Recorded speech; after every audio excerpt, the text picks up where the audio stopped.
जामनेर पोलिसांनी घरफोडीच्या मोठ्या गुन्ह्याचा अवघ्या काही दिवसांत छडा लावत 3 आरोपींना अटक केली असून त्यांच्याकडून तब्बल 6,24,500 रुपयांचा मुद्देमाल जप्त केला आहे.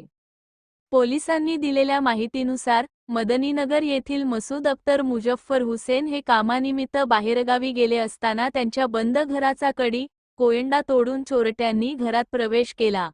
घरातील 30.1 ग्रॅम सोन्याचे दागिने, 12 भार चांदीचे दागिने आणि 4 लाख रुपयांची रोख रक्कम असा लाखो रुपयांचा ऐवज चोरून नेण्यात आला होता. या प्रकरणी जामनेर पोलीस ठाण्यात भारतीय न्याय संहितेच्या विविध कलमांनुसार गुन्हा दाखल करण्यात आला. तपासादरम्यान स्थानिक नागरिकांकडून मिळालेल्या माहितीच्या आधारे रेकॉर्डवरील आरोपी शेख समीर उर्फ बाल्या शेख जाकीर याला ताब्यात घेण्यात आले.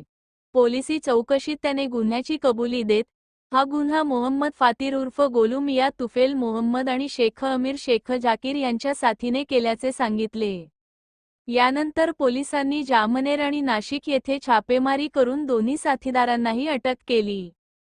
आरोपींकडून 30.1 ग्रॅम सोन्याचे दागिने, 12 भार चांदी, 71,500 रुपयांची रोख रक्कम, 30,000 रुपये किमतीचे 3 मोबाईल असा एकूण 6,24,500 रुपयांचा मुद्देमाल जप्त करण्यात आला आहे. ही उल्लेखनीय कारवाई पोलीस अधीक्षक श्रीकांत हिवरे यांच्या मार्गदर्शनाखाली अपर पोलीस अधीक्षक अशोक नखाते, उपविभागीय पोलीस अधिकारी बापू रोहम, पोलीस निरीक्षक मुरलीधर कासार यांच्या नेतृत्वाखाली पोलीस उपनिरीक्षक अशोक कोकाटे आणि त्यांच्या पथकाने केली.